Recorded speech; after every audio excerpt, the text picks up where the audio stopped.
ওয়ালাইকুম। আমরা মুক্তাগাছায় আসছি বেড়াতে। এখানে আইসা থেকে একটা সুন্দর একটা প্রযুক্তি বিজ্ঞান ও প্রযুক্তি মেলার আয়োজন করা হয়েছে। তো দাঁড়ালাম, খুব ভালো লাগলো মেলাটিতে। এখানে যারা আয়োজক ওনারা এই সবগুলা এই প্রদর্শনীগুলো তৈরি করা হয়েছে। এখানে সুন্দর একটা ডাইজেস্ট স্টোর তৈরি করা হয়েছে কাগজের।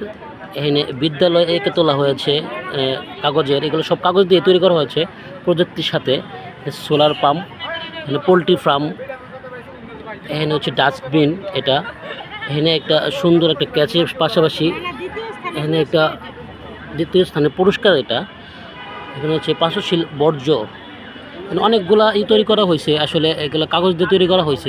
আপনারা নিজ চোখে দেখলে হয়তো অনেক সুন্দর লাগবে। কাছ থেকে দেখলে হয়তো বুঝতে পারতেন যে এটা আসলে কতটুকু সৌন্দর্য, প্রাকৃতিক সৌন্দর্য দিয়ে এটা ফুটায় তোলা হয়েছে। যদিও এটা হাতের কাজ, হ্যাঁ, অনেক সুন্দর করে এটা করা হয়েছে। এখানে আসলে ওনারা এই বিষয়গুলো সবগুলাই তৈরি করা হয়েছে। ঠিক আছে, ধন্যবাদ সবাইকে।